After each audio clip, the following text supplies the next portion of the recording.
Meets World. What up, bros? What up, bros? And welcome to Bruh Meets World. When it's Bromance Meets World. Your boy Meets World Funcast. I am Ceej. And I'm Tony Curtis. Oh my god, you guys. Yo, guys. I don't know about you, T, but had a very interesting last few weeks. Oh, did you now, Ceej? Anything important, anything significant happened in your life that maybe we should take an entire episode to talk to our listeners about? All right, so for those of you who are just joining us, which welcome, there are a lot of brand new listeners, and we are so excited. A lot of new listeners. We're so happy to have you and talk to you, and for you guys to get to know us. We wanted to take this episode to just kind of reintroduce ourselves because a funny little thing happened over the last few weeks. We were very fortunate enough to be invited to the Pod Meets World podcast starring Danielle Fishel, Will Friedle, and Ryder Strong. You know, the stars of Boy Meets World. The stars of Boy. Guys, I have to be 100 with you guys. You guys are our listeners. You guys know us. And for our new listeners, you're going to get to know us better. I'm not going to soft pedal the reel. No, I here's was the place. Freaking the fuck out the entire time. And I had to be cool and make it seem like, oh yeah, this is just a normal interview. I was so nervous and I'm still pinching myself. So yeah, I'm glad we're gonna be able to just talk it out because I have so many racing thoughts and emotions about everything. Yeah, we do want to let you guys know because we've been asked a few times. We were very fortunate enough to actually have them reach out to us. And as I said on the podcast, it was literally day one. TC and I were talking, and I was like, I think we could get on. And the very next day, we were reached out by the producers, and they're like, "Hey, are you guys interested?" And we were like, "Are we interested?" Yeah, yes, I'm pretty certain we are. Pick a date, we'll make it work. I just want to say something about that too, because when Danielle Fishel asked us that question, talking to us specifically because we talked to Danielle Fishel, I'm not going to let that go. She had asked, did we ever envision talking to them? And honestly, my answer was a bit different because the truth is, when we first started the podcast in 2017 or whatever, I never did think that we would get the chance to talk to the actual cast. It wasn't until their podcast came out that we started really being oh, maybe there's an opportunity. But before that, I didn't think so. So I mean, will completely agree with you there. Where so it was. The question was did you ever think? And for me, it was for some reason my mind was actually, it just remember that moment of being hey, one day being hey, I think we could do it, and the very next day they contacted us. We freaked out when it happened. It was insanity. But you're right in the sense of for years we're no one's listening to this. No, who cares? And it turns out, but by the way, you guys. And I just want to let everyone out there who has a fan cast or whatever know this. They had been listening. They were we love your show. We've been listening. We freaked out. We were oh my God, we say so many things. I know. That's the thing. It was when Danielle Fishel said that she liked our podcast. It was part of me was oh, I wonder what episodes they heard, because sometimes you can be pretty critical, not of the cast themselves, but of the show. I mean, obviously you guys know we have a love of the show, but there's things about it that don't always age well. But honestly, they were so receptive to not only our perspective of everything, but also being critical in their own right. And one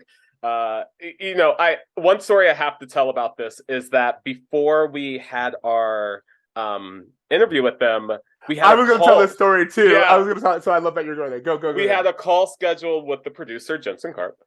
And we were just oh, me and Ceej are going to talk to Jensen. Cool. All of a sudden, Danielle just pops on the call and starts chit-chatting with us. And it's a video chat, you guys. I'm just in another world right now. Yes. Danielle Fishel is just talking to us, calling us by our names. I am... In another world. TC literally may have died while we were on the call. And it was the most interesting thing to actually have to pull it together and be very professional. And I wasn't expecting it. That was the thing. It was one thing to know I was going to get to talk to them. But when she just hopped on the call, God, dude. And I have to say this too, like separately from us even being on the air, they are the nicest, Yes, absolutely. kindest, like most like welcoming people. Like, Danielle, when she was talking to us, talked to us like we were just I don't know. It just talked to us like she's been talking to us forever. And I have to say, like, even while we were recording, like they were just so like kind. And they always say don't meet your heroes, but I had a very good experience with meeting them. Honestly, I will say that, I am usually a fan of like don't meet your heroes, but I will say this particular situation, we have been very fortunate to have people who were very receptive to us, who were very encouraging to us as creators. Mhm. Like they gave us a lot of just really good feedback that we Yeah. appreciated, and it just really, something that T and I had been doing on the side for the last, what, 7 years at this point in Yeah, time. 6 years, some shit like Yeah, that. six, Yeah. 7 years. Is It's been amazing just to actually have this opportunity to hear from seasoned professionals, and just Definitely.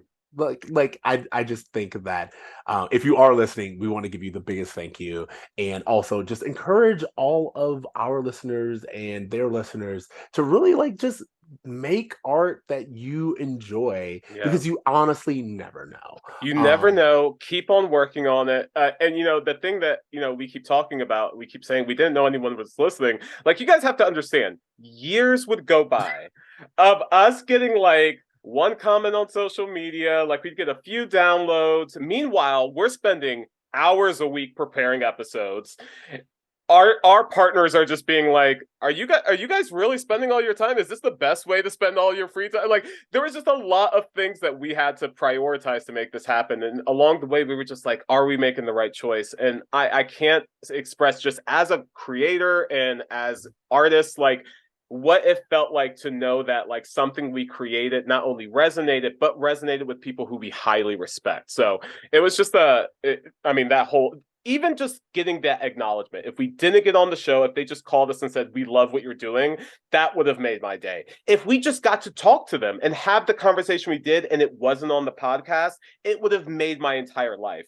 But for the podcast to drop on my birthday, no less, I and the world is hearing. You know what I mean? Like yes, it's yes, it's it's just, absolutely. oh my god, bro. Absolutely. And I do want to say, like, after everything that was said, to our longtime listeners, there are several of you who have been listening to us through all of our technical difficulties, Yeah.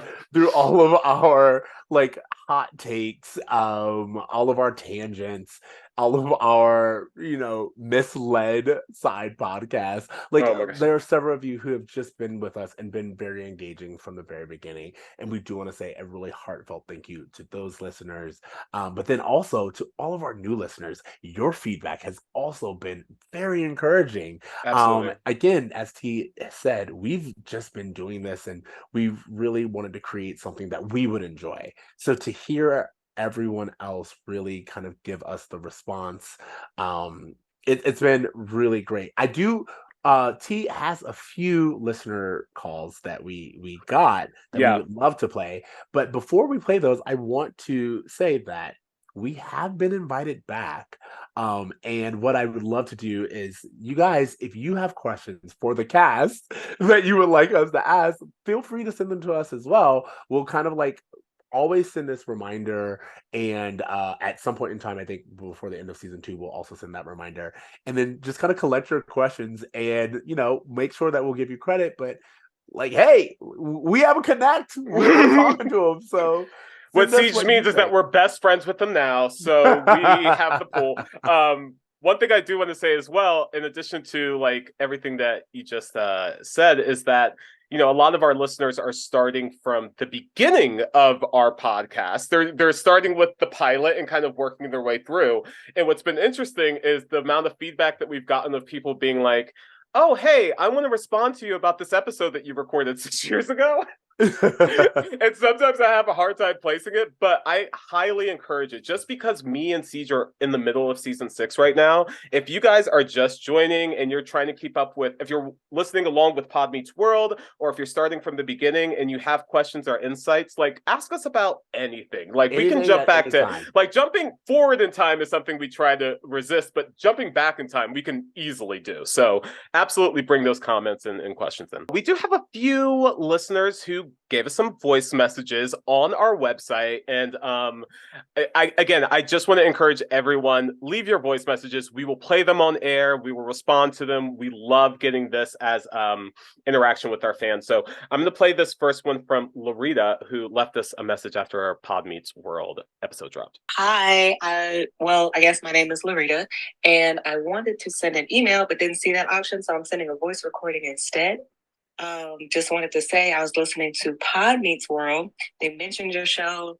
I went, looked it up, have been listening to it nonstop ever since. I appreciate y'all for the voice and perspective you bring to Boy Meets World. Having also grown up watching the show as a Black person, and just also heard the episode that y'all were on with the cast on Pod Meets World, and I just feel super proud of you. So thanks for doing what you're doing. Wishing you the best with the rest of the run, with everything, and looking forward to more episodes. Thank you so much, Larita. Amazing. Thank you. And you know what's so cool about this experience is that a lot of our, I don't want to call fans, we don't have fans, a lot of our listeners have been reaching out to us, and I love the messages we've been getting of, hey, I'm a mixed kid, I'm a Black kid, I'm something other, and I've loved this show, and I always felt like I didn't have a community or something, like I didn't have an entry point in, and to hear how many other brown people love this show, and that we can connect with them in that way. It's so funny because, you know, me and Ceej, we always kind of think of ourselves as tokens because we were like the only people of color in like our class or whatever. We're kind of unicorns, but what's been great about this experience is that we are being able to connect with all the other unicorns who love all of the same shit that we do. And it's been such a satisfying experience to build that community. Not saying that we just want to engage with the people of color, but just as a person of color, you know, who is in love with a white art form, you often feel like there isn't a place for you in the fan base. And so I'm the most proud that we've been able to allow these other individuals to take ownership of their fandom with Boy Meets World. That's been the best thing. Absolutely. Also, Larita, I just want to say, if you do want to send us an email, you can reach us at bromeetsworld@gmail.com. But why would you when you can send a voice message, guys? Either or. I'm just saying if your emails are gonna. All right, so you have another one? Yeah. Okay, so this one, our last one is from Jackie. You guys completely killed it on Pod Meets World. I just want you to know, like, your questions, I am so proud of you guys. I've been listening for so long to Bromance World, and I am so proud of you guys for, like, just going for it and asking those, like, deep, insightful questions. Like, you don't know these people, and you really got in there and dug in there, and I know you guys were freaking out, but it really didn't show, and I could just tell that they really appreciated what you were giving, and I wish you guys could do this show together every episode. Like, you did amazing, and you should be so proud. Good job. Best response. Absolutely. Like, we're getting Thank the you best so much, responses. Jackie. Oh Like, my honestly, god. like, so let's just talk about Thank that for you. a little bit. I honestly will say, as Jackie pointed out, we were very nervous, but we wanted to ask questions that were more substantial. Like we understood that people were going to, you know, like a lot of fans ask them the same questions over and over again. And what T and I wanted to do was be our authentic selves and be like, what would we honestly ask them? Like, this is not to say that, you know, asking what their favorite characters are or if they had anything that they would steal from set aren't like good questions, but they weren't what we wanted to use our opportunity. We were like, if we got one shot, we wanted to take it and we wanted to do it our way. So we really do appreciate all of the response that we've gotten about people who appreciated the questions that we asked, because we did say to ourselves, if we're going to get this opportunity, how do we show up as ourselves and then also as a voice for the fan base? And I mean, we definitely were nervous about asking some of the questions. We were definitely trying to prioritize what we should ask. But, you know, in the end, for those of you guys who've been listening to us long enough, you know that these are the conversations that we just naturally have all the time anyway. We are not afraid to venture into conversations and topics that are that require vulnerability. And, you know, I think that, you know, we probably said it a bunch throughout the episode, was, you know, we really appreciated how receptive they were to that.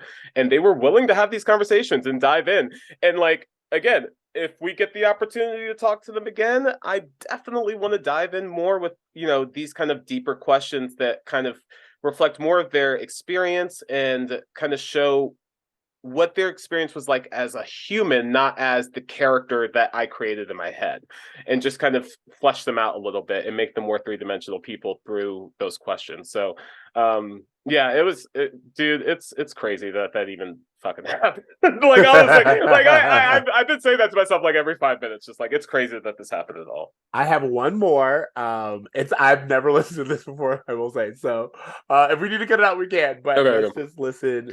This was gonna take too long to text. So, but I wonder if it's ever been brought up with the transition of Eric from being like the cool guy to like the goofy guy, and then how because he just seemed like he got more confident in his role, I guess, and being like the funny guy, right? Like, I wonder if that transition of cool guy to funny guy was his idea, or was it like the writers or something? All right, so thank you so much. That came from a listener named Christian. Christian, thank you for your question. Yeah, I'll let you speak to that, because I feel like we were thinking of asking it, honestly. Yeah, like, yeah, it was absolutely. on our list.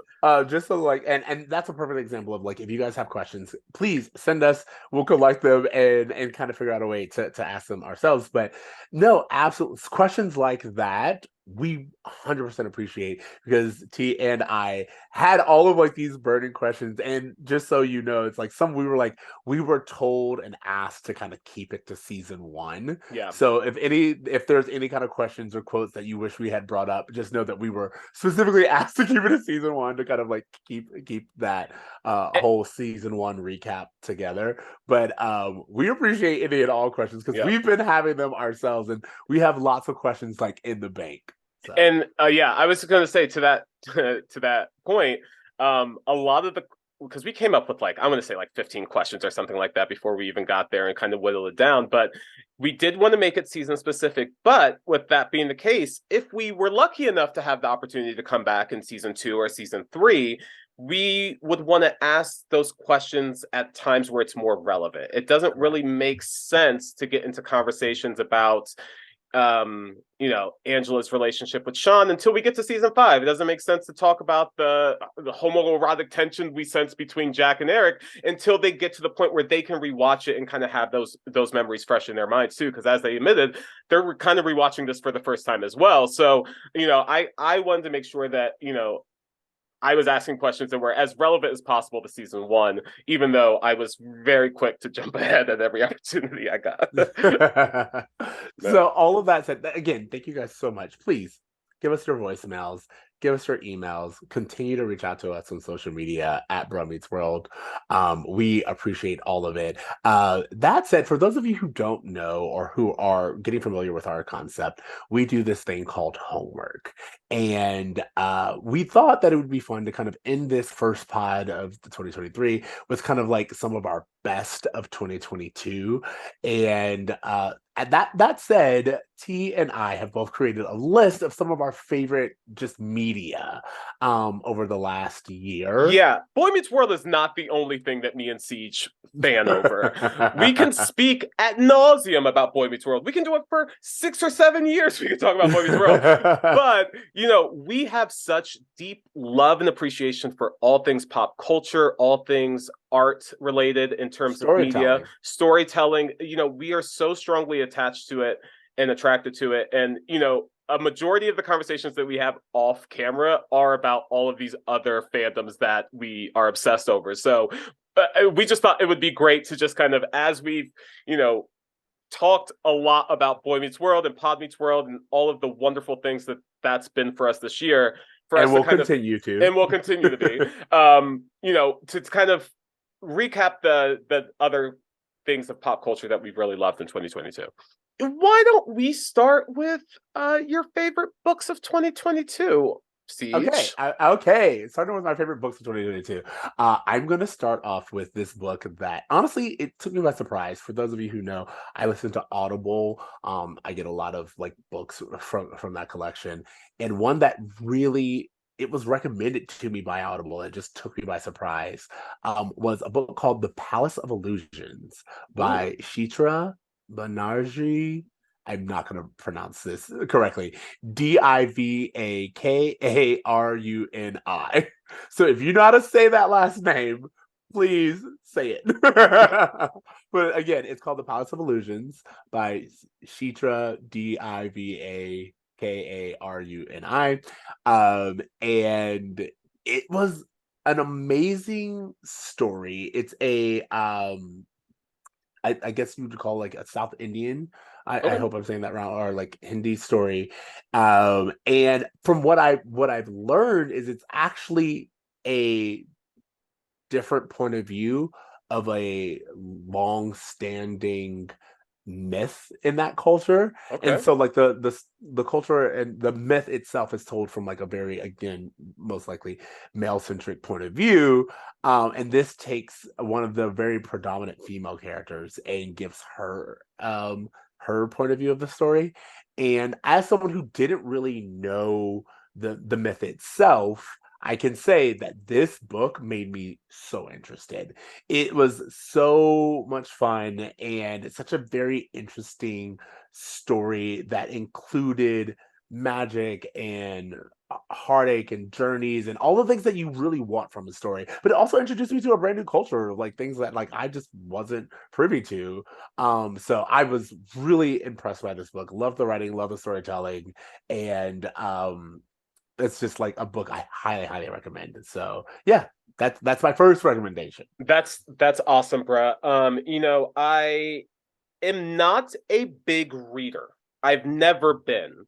I attribute this, and you know, we both have ADHD, and we kind of it works differently in us. But I get very bored reading, and I can't get through pages. However, this year I've read more books than I ever had because I switched to audiobooks, and I have been able to find a love of books and kind of you know, broaden my awareness without having to conquer the hill of not getting bored while reading a book.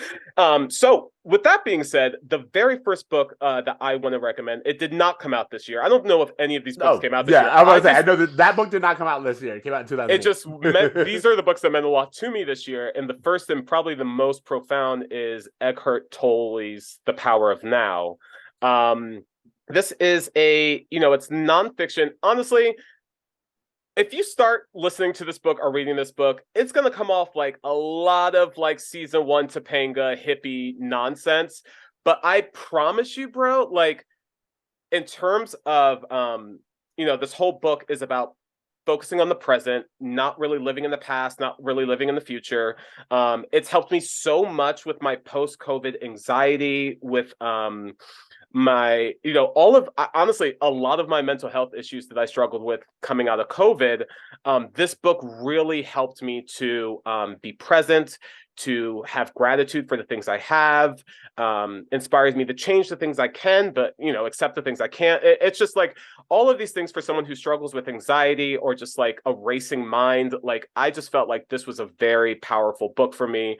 And I like that it was just, the audiobook was just, it's like listening to a podcast. Like, it was just something I was able to throw on. So it was really helpful. And, for people who have different learning styles, the audiobook is a great way to consume this, simply because it's the author himself, or the spiritual advisor, whatever, just kind of talking through and answering questions about what it means to be present. And that approach I thought was really easy to digest. So yeah, Power Now, Eckhart Tolle.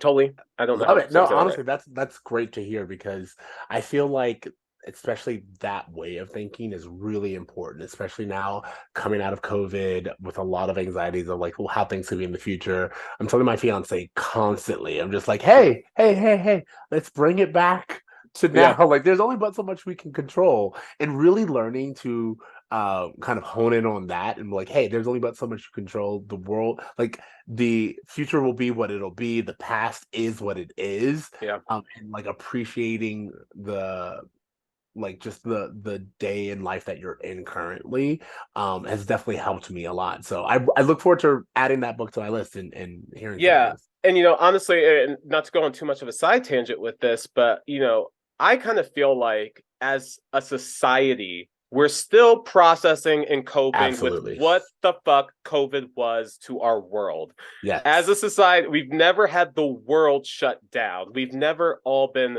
isolated. And again, my experience living in LA is probably very different from other people's experience, especially if you lived in Florida, where our friends say it lasted 2 weeks. For us, it lasted like 2 full years. And Yeah. being isolated, having all of the systems that we've built in place to help build our mental health disappear overnight, like there's just a lot to compress, and I still don't feel like as a society we've really done it. We were so quick to just get back outside that we didn't really take the time to figure out what it meant to us. And so for me, trying to compress and get through all of that, I thought this book was really helpful. So thanks so much. All right, so I have another book that I'm really excited to jump into.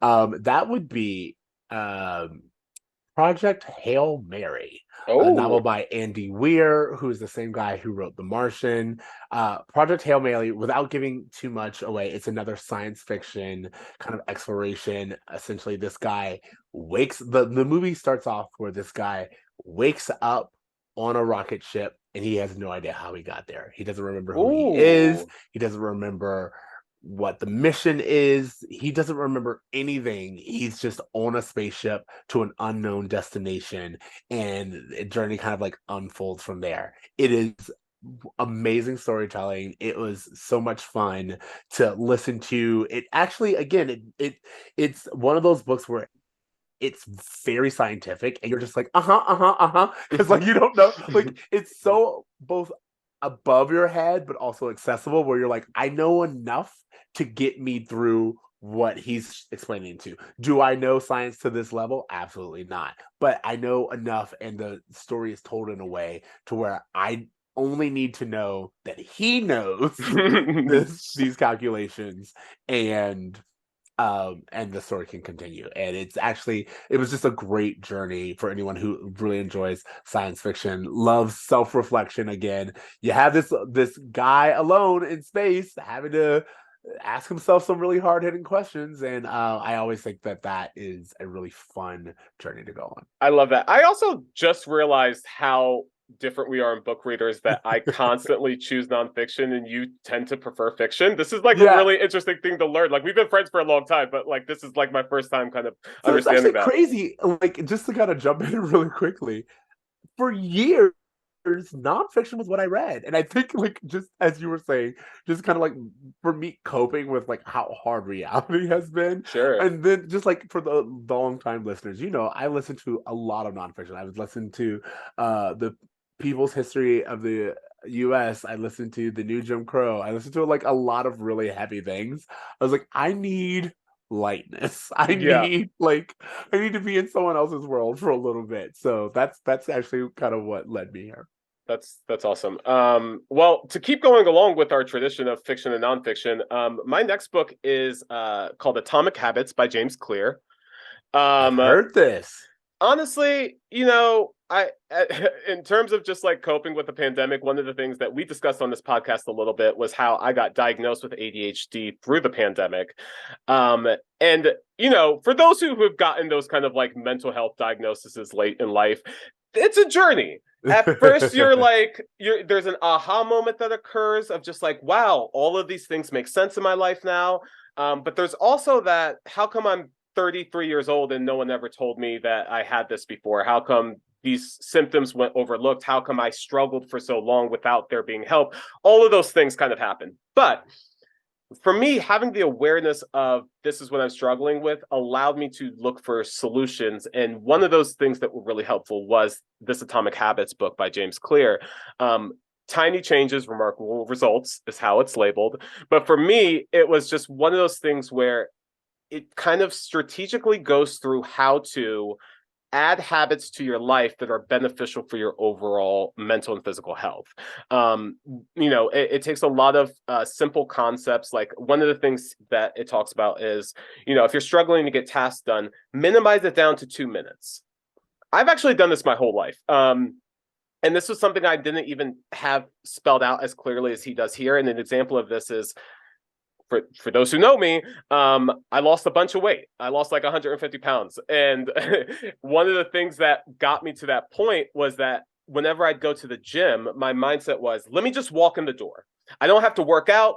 I don't even have to get on the machine. I don't have to do anything. I just need to walk in physically to this gym and I can turn right around and go back. I never did, but just keeping it down to that concise 2-minute task made it something that was easy for me to do. So this book kind of goes into that concept and a bunch of other concepts as to how you can kind of, shape your life in a way that's, and especially for me, who I'm constantly forgetting things. I'm constantly like, lack of follow through is classic ADHD. So, having all of these tools in place, this book specifically really helped me to understand myself and find solutions that were beneficial for me. So I really appreciate that. As you said, like learning with ADHD and how to move through the ADHD has been a journey and is so important. And so I highly encourage anyone with like any kind of like neurodivergency to read these types of books and find ways to kind of help you move through life. sure. My last book recommendation, it's the last one I have in terms of the book category, is a book called The Midnight Library by Matt Haig. And I think I talked about this book earlier in the year, but something that I really think is important is I want more people to read it and give me their feedback, because currently there are 2 camps that everyone falls into who reads it. And I'm so excited to see what most of our listeners fall into. The idea of The Midnight Library is just to kind of, it's not really a spoiler, but in the very beginning, a woman decides to kind of end her life. And at the end of like the edge of midnight of like the end of her life, she's taken to this library, and the library has every possible life she could have possibly have lived.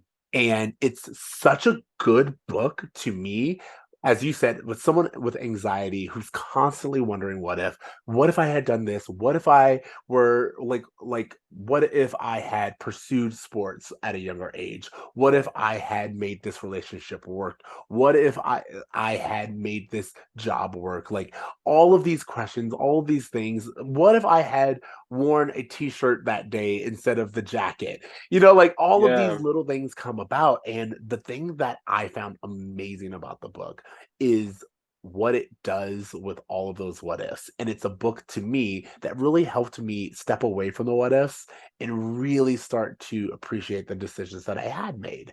And I would love for other people to read it. I think, again, if you are someone with anxiety, it's a really interesting book. I will say that we read this in the book club that I'm in. I'm in a book club, and this is one of the books we read earlier in the year. And there was a whole party of people who were like, "I didn't get it." They were like, I don't question my decisions, so this book didn't make sense to me." And I was like, that sounds amazing. Yeah, sure. Would love that. I'm constantly considering everything everywhere at once, and so that seems like a good fit for me. Just to kind of quickly just close out this book section, my last one that I'm going to throw out there is Brene Brown's Daring Greatly, the courage to be vulnerable. Brene Brown has a bunch of great books, and the thing that I kind of took away a lot from this book and a few of her others that I got into was how much I was allowing my personal shame to prevent me from expressing vulnerability and authenticity. learning to forgive myself, learning to love myself, and learn to stop judging myself so that I can accept me for who I am. And therefore I can not only be more comfortable in myself and be more authentic in a natural way, but I'm also going to be able to be there more for other people by not putting up shields, not you struggle with weight all your life. You have different things that you do to kind of cope with that. And you have your emotional shields that you put up. And for me, even long after I lost weight, those shields were still in place. So, learning to forgive myself, learning to kind of get over that shame. The Brene Brown books did a really great job of helping me get there. So, this book or any of her others, I feel like are really great ways to start, because the topics of shame and vulnerability are things that she really dives into deeply. And what I've learned about being vulnerable, and what I've learned about kind of dropping the mask of what it means to be a man, you know what I mean? Like all that shit, like all of those things we're supposed to be, like I just dropping all of that and just being genuinely yourself has been so freeing. It's been so freeing. It's so much better than caring all the time about what everybody thinks. Like it's so much better, but it's a journey to get there. And so like, if you're on that journey, these are a few things that, I think could help along the way.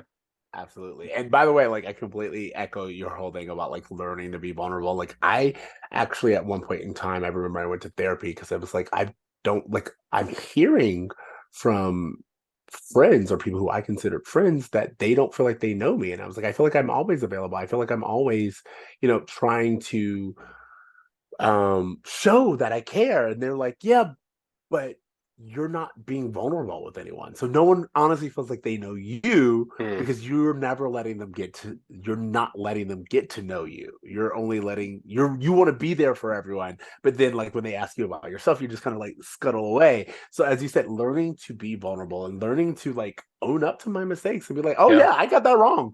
Totally. Or I'm not a good person right now. That's where I'm at. And again, not like kind of stewing in it and being like, that's who I am, deal with it, but just kind of like, hey, you were talking about ADHD. There's certain times where I'm like, hey, I'm not getting through that list today. That's not what we're doing today. That's not today is not a full list day. And that's okay. Today is I'm gonna make a list day. Tomorrow is do the list day. Exactly. Oh my god. Really all right. Well, this is great. The next. On to the next. Well, Ceej, I picked the last category. Why don't you jump in with the next one? Okay, only because I have it like right here. You had said it earlier, and I have to admit, I'm really excited about this. Speaking of everything, everywhere, all at once, I'm going to talk about my favorite movie, my two favorite movies of this year. Number one being Everything, Everywhere, All at Once. An amazing. If you were listening, hold on. Go back. I'm sorry. You paused right there. You said amazing, and it just froze. Right. So it's right again. You're good. Hear me? Mm-hmm. Okay, sorry. An amazing movie, and you'll kind of sense the theme because if you watch Everything Everywhere All at Once and you read The Midnight Library, you'll see some similarities. Yeah. Essentially, it was an amazing movie, amazing acting, amazing storytelling, and I just feel like it really made me excited about movies and what we were doing. Definitely. And so I just like, again, Everything Everywhere All at Once, starring Michelle Yeoh, Kai Hui Kwan, and Stephanie Hsu. Bro, I fucking loved this movie. It is my favorite movie of the year. I saw it multiple times in theaters. I went in with no expectations, which was great. And to me, obviously we're into like the Marvel nerddom and everything, but nothing comes close to this story of the multiverse. Like this was so personal. It was so like the sci-fi elements are not what this movie is about. Like, you know what I mean? Like, Back to the Future isn't about time travel. Back to the Future is about the kid learning to accept his parents as people. Like, you know what I mean? Like, it's a deeper story. And in the same way, Everything Everywhere at Once isn't really about the multiverse. It's about a single family and the decisions and choices they make and how they affect each other. Correct. So there's just so much like to love about this movie in its most simplest form, but also in just its special effects, the way they do everything, so many practical effects. I am so sick of seeing a fucking CGI fight. I never want to see a movie end with a massive CGI fight ever again. It's going to be impossible, but I'm just over it. And like having something that felt so like handmade, like it felt like we were like back in film school and they were just trying shit out. Yeah, like I loved it. Was that a puppet? Like I don't even know, bro. It was totally a puppet. I loved it, and you know, I just want to say this too is that the one of the directors, writers of the Daniels who made the movie, partly was inspired because he got diagnosed with ADHD. So there's something to our relationship. There's a through line, is what we're saying, with this movie in terms of that feeling. Because I mean, the way that movie ends, just the very last scene is just like she's gone. Michelle Yeoh's gone through this incredible journey, and she's back in her life, and she's sitting down, and all of a sudden her mind starts to wander, and she has to decide if she's going to live in the multiverses in her head or be in the present. And you know, clearly I am trying to learn to be in the present. I'm trying to learn to not be in my head. So those things resonated very strongly for me. And I was obsessed with that movie. Absolutely. Completely agree, by the way. Like, yeah. It's what I was my pick. Okay, so was that your number one pick? That's my number one pick too. That's what I mean. It's our pick. Like we pick. Okay. Both love this movie. It's awesome. Okay, so number 2 for me, Prey. Made the list. Okay. Dan Trachtenberg, starring Amber Mid-Thunder and Dakota Beavers. Here's the thing. This was one of the very few movies, as you said, it was like I watched it several times. Like I watched it by myself several times. I watched it with my fiance. I watched it with my parents. Like this was just like a movie that I was just like, I could just keep rewatching this.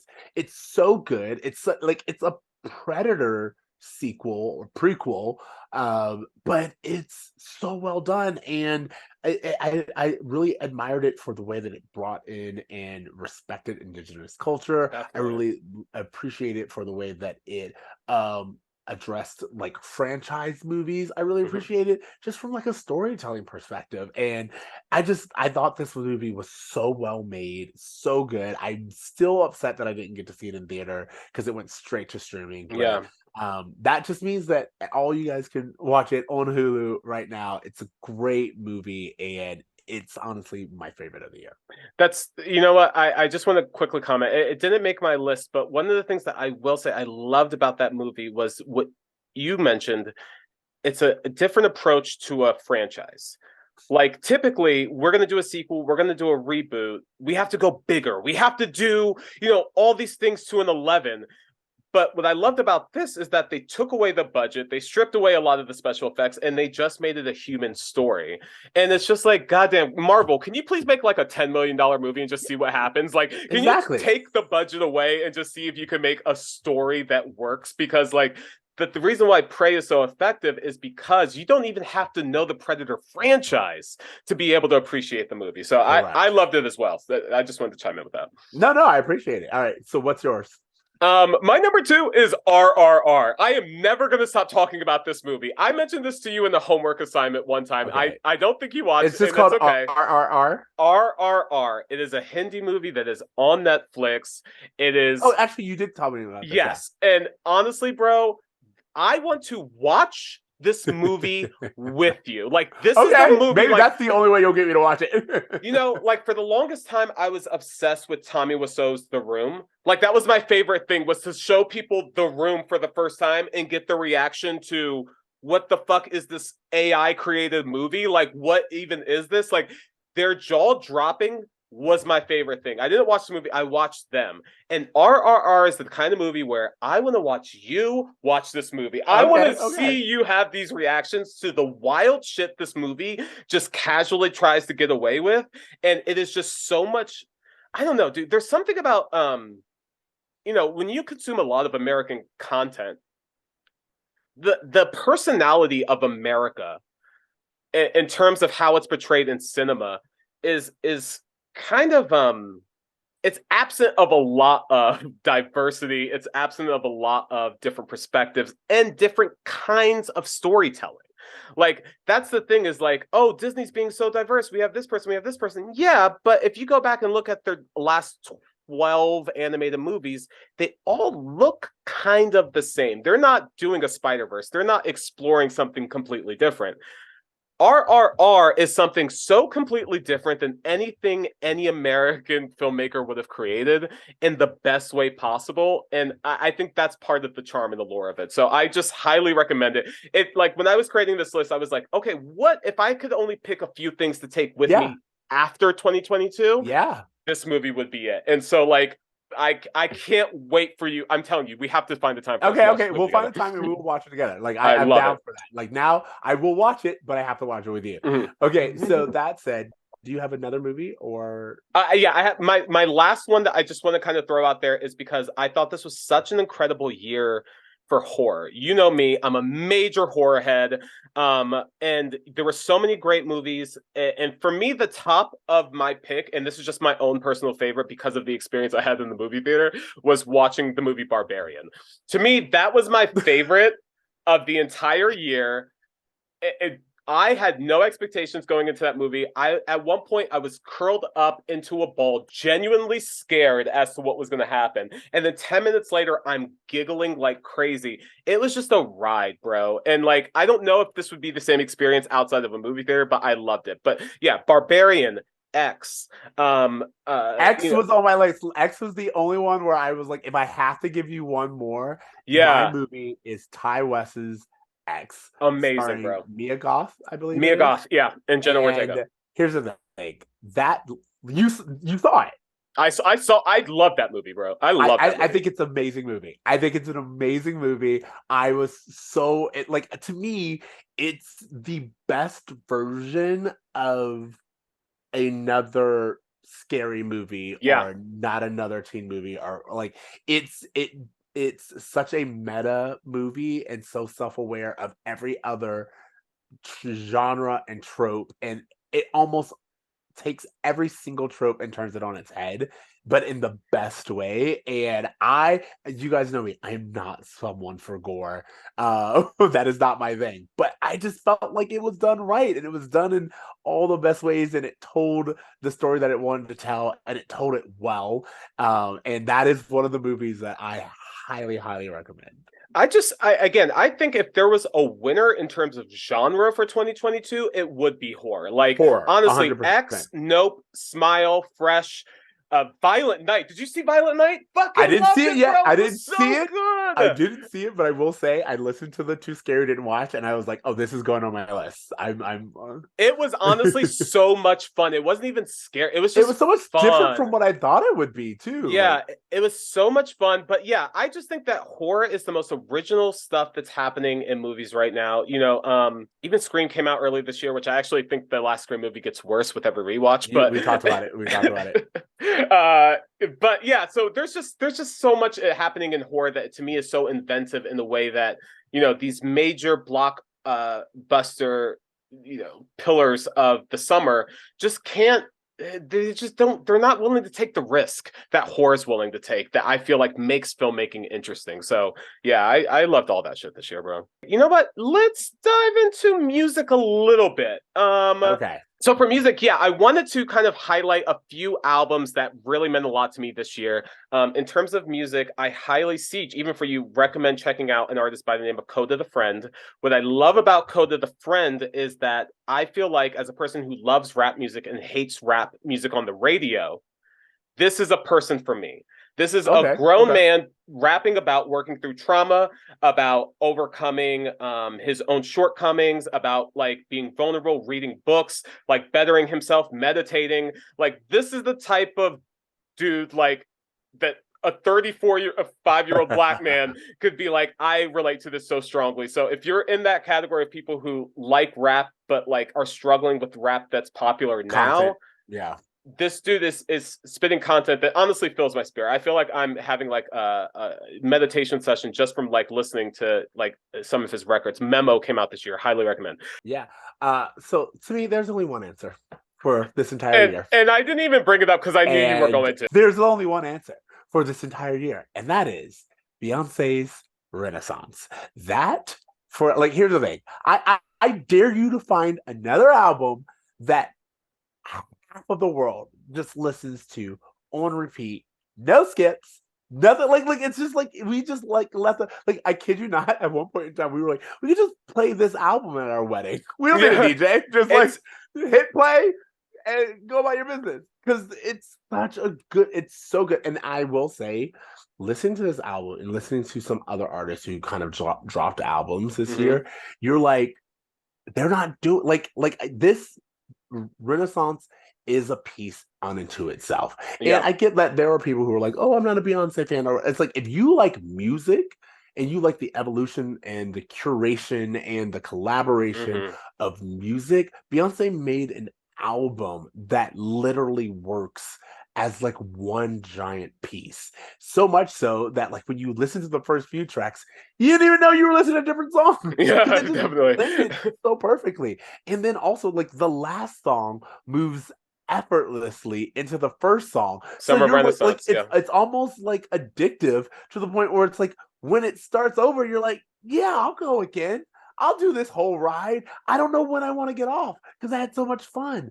And that's how I honestly feel about that album. There are so many, if I must name them, which I don't have to, but I will. But if I must name some of my favorites, I enjoy Cozy. I feel like Cozy, my fiance and I talk about this all the time. Cozy is just a song that for someone who has body issues is such an anthem of like, no, like owning your body and just being comfortable with who you are, where you are. Love it. Alien Superstar is it's out there. Alien Superstar. It's such an amazing song from beginning to end. I'm actually a fan of Thick. Okay. I know it's not everyone else's song. Honestly, the whole album wore like I warmed up to the whole album after a while. I had my like songs that I was like, oh, I love these songs, but eventually, like you're right, like it's a whole vibe. Here's the thing, I'm not gonna lie, that's one of the things that I really enjoy about the album and that I really encourage people to listen to is I will not lie. When I first listened to it, I was like, I don't really know if I need like this song. And then I listened to it again, and I was like, oh, actually, this song is actually kind of cool. And then I listened to it a month later, and you're like, I'm vibing to this song that I hated when I first. I feel like the thing is this album will hit you differently depending on where you are in life, what time of year it is. Like it's just one of those where it's like songs change with where you're at. And there's songs that like I wasn't a fan of that like I ended up listening to for like a month straight later on because I was like, no, this song actually is hitting me where I'm at right now. So yeah, I could honestly talk about this album particularly forever, but this is the song, the album, the artist that I'm choosing for 2022. Guys, if you would like to hear us do a podcast just talking about Renaissance, please let us know. We'd happily oblige. One thing I just want to quickly say about Renaissance, because you already spoke pretty much all my thoughts about it too. I love that Beyonce created a disco record, which, I mean, essentially this is a disco record. Like we can't deny that. We have to understand that disco has infiltrated pop music again in 2020s, which is kind of cool. You know, elements of disco have been making their way into music for a long time. But this was the full, like, first, like, I'm going to make a full record. And that's the other thing I really appreciate about Renaissance is, like you said, this is an album. In a time where so many artists are just creating songs, not even putting out full LPs anymore. I'm just going to create a single. I'm going to have this trend until it doesn't trend anymore, and then I'm going to put out another single. It's snippets on TikTok. It's just want a 30-second clip. It's just snippets. It's not an experience. And as someone who fell in love with records, with albums, like there is an art form to making an album with no skips. And part of that is understanding how to put an album together. And Beyonce has shown time and time again that no one currently puts an album together better than her. So I just had to agree with that as well. Quickly, I just want to in terms of music, I have to throw out another artist out there, and I don't know if you're familiar. This was one of the first concerts I went to after the pandemic, and it was the most fun fucking concert I've been to in such a long time. The artist I went to go see is an artist called Sammy Ray and the Friends. Sammy Ray is they're a Brooklyn-based band. They have like all of these instrumentations. And Sammy Ray, the lead singer of this group, has the most incredible, I would relate her to like she has this very incredibly technically advanced jazzy voice, but she's also an incredibly accomplished piano player. She is an amazing songwriter, just the most uplifting, like self-healing. I need a self-care day. I'm gonna put on these songs and just kind of build myself up. And the energy and the fun of these songs. What I love about it is that it kind of like the concert, it was like, I don't know, it felt like Elton John and like a modern day Elton John. Like, I have no idea how to explain it, but it was just, the costumes were elaborate. It was so much fun. There was energy, and I can't wait for you to hear some of these songs, because to me, they've just been stuck in my head for the entire year. And in terms of just like new artists who are creating new albums and new sounds that I think are really interesting, I just think she did a fantastic job with that. So I would highly encourage you guys to check out Sammy Ray and the Friends. And if you see them coming through your town, definitely go to the concert. At the very least, so much fun. Absolutely. I love it. I love it. Okay, so I think our final category, you guys who have listened this far, thank you so much. We could not be the podcast that we are without talking about television. There were some clear standouts, so I'm interested to see where you're at with television. Absolutely. So something that I will say, just again in terms of storytelling and kind of like shows that kind of took me by surprise. This is not a 2022 show exclusively, but it's the show Reservation Dogs. Oh yeah, you've mentioned it. Yeah, I mentioned it before, but like the storytelling and the kind of just surprise depth of the characters and the mix of comedy and drama and acting. It's one of those shows where when I started watching it, I was just kind of like, oh, this will be like a silly fun romp, and gut punches. Like there were just moments where I'm like, how did you, like, this is, I didn't know we were going to take this turn with this episode, and I'm all in. And I was so amazed by it. And I think the actors are so good, and it's just a really great show that I feel like deserves so much more recognition. So yeah, Reservation Dogs, that's gonna be my first okay one. You know, for me, to me, like, the thing I loved about the show that I'm about to talk about was, for me, it created event television, which is not something that kind of exists in this streaming cable. Like, you know, we have everything at our fingertips. There's not really those big pillars that everyone gathers around the television to watch. And for me, Stranger Things 4 was exactly that. Not Yes. only to me was this like the best season of Stranger Things since season 1, it was, to me, it almost rebooted the franchise, because I was waning in interest during seasons 2 and 3. And season 4 was so incredible that it made me rewatch the entire series just so I could experience season 4 organically. I was that in love with it. I had you over. We had a big Stranger Things party. Yeah. We ate fucking waffles and we made like upside down drinks, and it was like a great time. And there's no other show, at least, in my experience this year, that I was like, I need everyone to come over. I'm going to pull out the projector and the big screen, and we're watching this. Like, I wanted it to be a party, and I don't think that there was another show this year that really allowed for that. And I loved Stranger Things 4. No, here's the thing. I think Stranger Things 4 was iconic. It literally did, like, it was such a cultural impact too. Yeah. And they, again, I will say, they took a character like Max, who could have been a throwaway character, and they made her the center of the season. And they did so in a way that felt so natural and so honest. And I just think season 4 of Stranger Things, Vecna is one of the greatest additions to horror canon that we've had in such a long time. Like, him as a villain was so perfectly done. I'm so excited to see what they do with season 5. And I even have to say this, I know we've kind of moved on from the music category. The Stranger Things 4 soundtrack is dope. Not only do you have Running Up That Hill, but they also have an incredible remix of Journey, Separate Ways, that I'm obsessed with. It's so good. But here's like I'm sorry, like, this will be geeking out a little bit.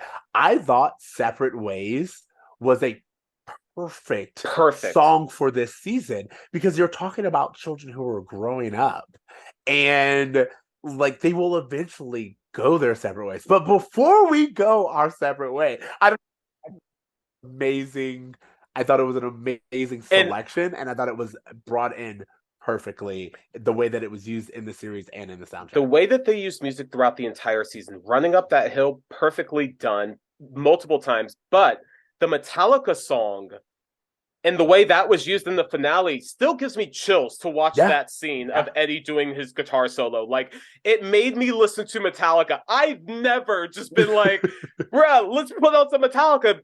After that show, every time I'm in the gym, I'm running as if Vecna's chasing me, and I'm hearing Metallica in my head, and I loved it.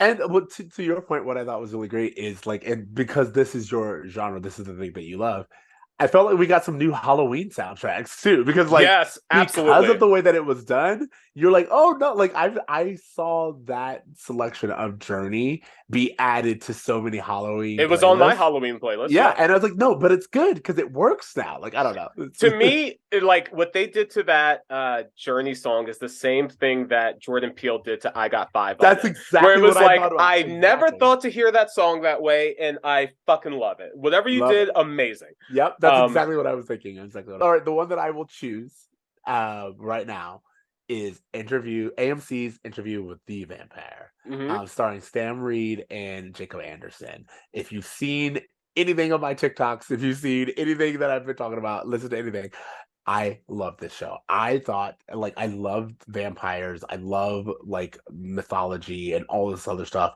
But I also, as we talked about, I love great storytelling. And I thought that this series did everything right. Like, this is not for everyone. You gotta be willing to go there. You gotta be willing to have some tough conversations and think about characters in different ways.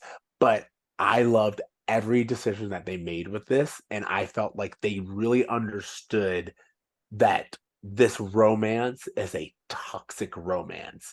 And so many people get distracted by the romance part of a toxic relationship and not the toxic part. And this show was like, oh, we're passionate, but the thing about passion is that door swings both ways. Yeah. And as good as it gives, it can get. And I just really, really enjoyed how they examined these characters and what they brought in by making an interracial relationship, by making a gay relationship, by like just they committed to everything. And a lot of shows don't like to commit. They like to skirt the line. They like to give themselves wiggle room. And this show did not do that. It was like, no, this is domestic violence. This is aggression. This is rape. This is everything that you think it is. Yeah. And I loved it for it.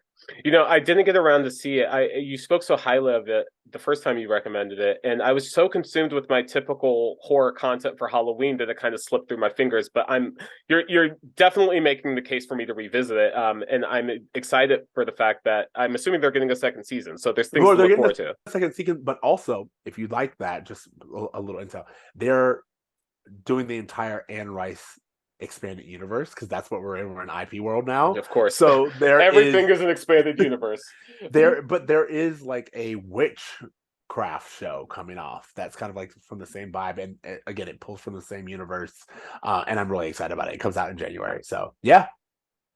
If I had known, I would use the phrase extended universe so many fucking it's part of the Bernstein Bears extended universe. Like, it just everything has an extended universe. That's great, bro. I'm gonna check that out. A show I have to bring up. I mentioned this on the podcast once. This show really has not gotten any of the attention it should have. This show has it's a season that came out this year. It's only 6 episodes. I doubt there will ever be more episodes. The show I'm referring to is called The Bust Down. Premiered on Peacock. I refer to it as the Black It's Always Sunny in Philadelphia. Okay. It is, and when I say that, like, this is some of the blackest television I've watched in such a long time in like such an amazing way, I was cracking up laughing the entire time. So let me just tell you the premise of the show, just real fast. Go for it. So it's about 4 friends who work at a casino, and they are in, like, I think Chicago area, and they're just getting into hijinks. I can't even like get into it, but it's just, the reason why this cast stands out, and the reason why, sadly, I don't think there will be another season, is because it stars Sam Jay, she's a great comedian. She has a fantastic specials out right now that you should check out. Chris Redd, who's been killing it on SNL, and he also put out an amazing comedy special this year. Langston Kerman, who I don't know if you're familiar with, but he's also done a lot of great stand-up work. And the late Jack Knight, who actually died this year of, I think it was suicide. Like, honestly, it's actually really sad. And it's such a shame because he is so fucking funny on the show. Like, I'm so sad that there won't be more of these four people working together, because I think they captured magic in the bottle. One quote that I can't stop thinking to myself is them being like, "Oh man, I always wanted to go eat pussy with sunglasses on." It's like, we all deserve to feel like Future sometimes. Like, these are the quotes that they're saying to each other that I'm just saying, like, bro, like, you have to check out this damn show. You're right. That's hilarious. That's hilarious.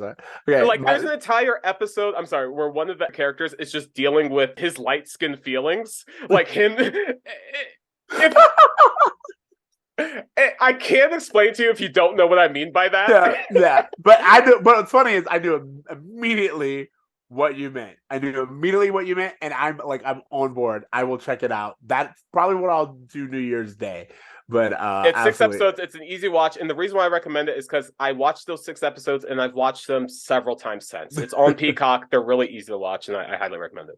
Okay, so you made me think. My last recommendation is I have been such a disciple for this show, because it's honestly, I am not someone for like a Ted Lasso, British Bake Off, just feel good show. Like, I'm just like, oh, people, there are more things going on in the world. But I found my comfort show, which is CBS's Ghosts. You've mentioned it, which is a remake of the BBC Ghosts. I heard a lot of people say that the BBC one's better. I feel like people always say that. Let me enjoy what I enjoy. I love the American version. And it's just such a feel-good show. It's something that, like, you wouldn't think, considering the fact that you're dealing with ghosts and you're dealing with the afterlife and death and all this other stuff, that it would be so much fun. But I look forward to it like Christmas morning. Every time a new episode comes out, I have so much fun with the characters. I think it's a great ensemble cast. It's another one of these shows very similar to Reservation Dogs, to where you watch it coming in for comedy, and then by the end of like a 30-minute episode, you're like, why am I feeling so deeply? Like, I should not have this much feeling for a corn dog. Yeah. But I do. I care. I want that corn dog to have its dreams come true. And like, there's no episode with a corn dog, but I'm just saying, like, it's something just so out of the blue like that, where it's like you are invested, and it's so much fun. It's such a good show. I highly recommend it. It's my feel good comfort show, and I just want everyone to have as much joy as I had watching. I'm gonna have to check it out. Yeah, that's awesome, bro. I have one more show. It's not a feel good show at all. It's actually the exact opposite of a feel good show. We're just going back and forth. Go. But in terms of just really beautiful filmmaking, Severance was just. Did you eventually watch it? No. List for the first thing to watch in the new year, so do not spoil anything in this next few seconds. I won't spoil anything for you. I highly recommend you getting into it. It is a bit of a slow burn at times, but the concepts that they're discussing in it, the way the show is shot, Adam Scott's performance in it, it's just so well done. And I want to say that TV, Patricia Arquette does a fantastic job as well in it. I've loved Patricia Arquette since like Nightmare on Elm Street 3. Like, I've always loved her, and she's awesome in this. She's chilling in her performance. But yeah, everyone does such a great job. But to me, it's like the art direction. Like, you watch this show and it looks like a movie. It's beautiful the way they've shot it. Whoever is the DP on that is just doing incredible work, and I can't wait for a second season. It left off on the cliffhanger. I'm so excited for you to watch it and for you to tell me what you think. But I had to just throw that out there, because in terms of just like quality television, I mean, don't get me wrong. We left a lot out this list. We're not talking about the best. The last thing I need is for you guys to send me emails and messages being like, you like that shit? This is what resonated to us. These are our favorites. They don't gotta be yours. These are ours. But in terms of quality television, I would have really done a disservice to not mention Severance, and I'm so excited for you to watch it. I'm really excited. With my new TV, I just got 3 free months of Apple TV. Hey! So, as I said, I will be checking this out. And thank you so much for sharing. I'm really, really excited. And honestly, you guys, like, especially if you've stuck with us this long, thank you so much for going with us on this journey to hear some of our favorites. Feel free, as we said earlier, give us some of your recommendations. What are some things that you think we should check out? Because we're always looking for new stuff to watch. Absolutely. There's so much content to be consumed. We can't see everything, but honestly, if you have any recommendations, throw them our way. But was there? I just want to quickly throw this out there to you, Ceej, before we wrap up.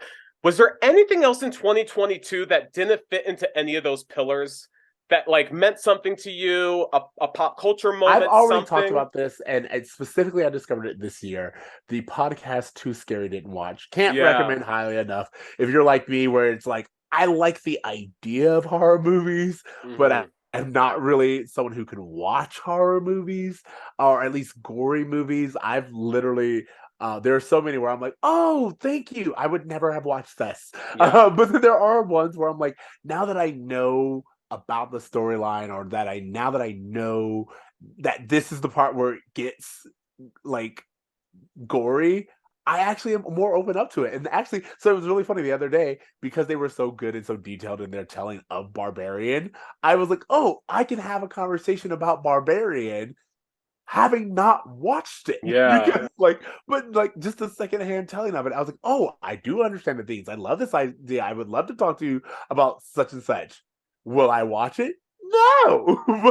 but I actually love, like, it gave me like this way to it. Like, for me, what I love more than anything is it actually gave me access to a world that I wouldn't have gone on my own. And so I really appreciate that.